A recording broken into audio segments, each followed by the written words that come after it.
3M Xtract. A lot of videos out there raving about this, but they are missing its fatal flaw.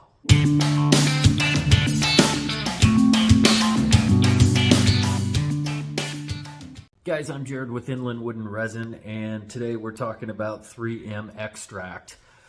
There have been a lot of videos put out about how good this stuff is, its friability, how long it lasts, the amount of material that it removes, the cost per sheet. So all of that stuff is out there for public consumption.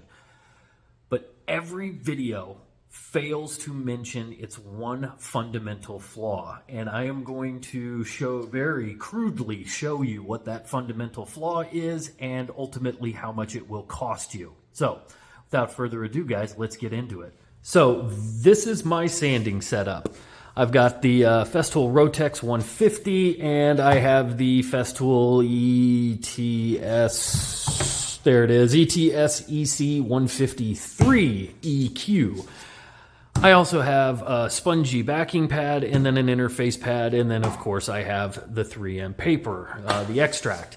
Guys, I bought into all of the hype with the Xtract, and I'm not here to tell you that it does not work, because it does. The dust extraction is fantastic. The sanding experience is a little bit better. But the fundamental flaw with this particular paper, which all of the YouTube videos and channels out there raving about this stuff fails to mention, is this. The backing pad. So it's not indicative of only 3M Xtract. I have used numerous mesh style papers in the past. And the problem is, well, it is mesh. It is going to render your backing pads ineffective at gripping the paper much, much faster than, say, a traditional felt style backed sandpaper. And if you are using premium sanders like Festool or Mirka or Surf Pro or any of the other high-end premium sanders out there, these backing pads get pricey. And in 2022 alone, I have replaced this sander's backing pad twice, and I have replaced the Rotex once. 3 backing pads I have had to replace because I bought a ridiculous amount of the Xtract, and I am now desperately trying to get rid of it because I am going to go back to the Cubitron II. Cubitron II is essentially the exact same material that 3M Xtract is made out of, but it is not a mesh style pad. So I am going to crudely show you what happens to these backing pads when you use a mesh style paper, and hopefully if you are in the market for replacing whatever paper you have, you think twice about going all in on Xtract. Now I have a very crude demonstration to show you what happens to these backing pads. I've got a grate off of a cat carrier because, I just don't have chicken wire lying around. And I'm using a pipe cleaner. And the grate is going to symbolize the sandpaper, whereas the pipe cleaner is going to simulate the hooks on the back of your backing pad. Now, as this rotates around and begins to sand, these hooks are eventually going to get worn down. And ultimately what is going to happen is these hooks will not grip your paper and your paper will just go flying off. Like that's never happened to us before, right? That is super annoying when you are in the middle of a project and the sandpaper you're using will not stick to the backing pad, and then you have to stop what you're doing, go out and get a new backing pad. And as I mentioned, if you're using these higher end premium sanders, those backing pads are not cheap. They're upwards of $40 each.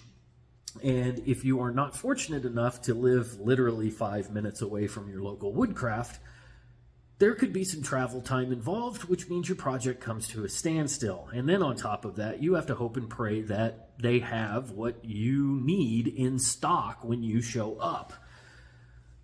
Not that I've ever had that happen before. So I'm trying to do this very crudely, very simply. If you're going to make the transition to 3M Xtract, just be forewarned that it is going to wear down your backing pads much quicker than a typical felt-backed sandpaper disc.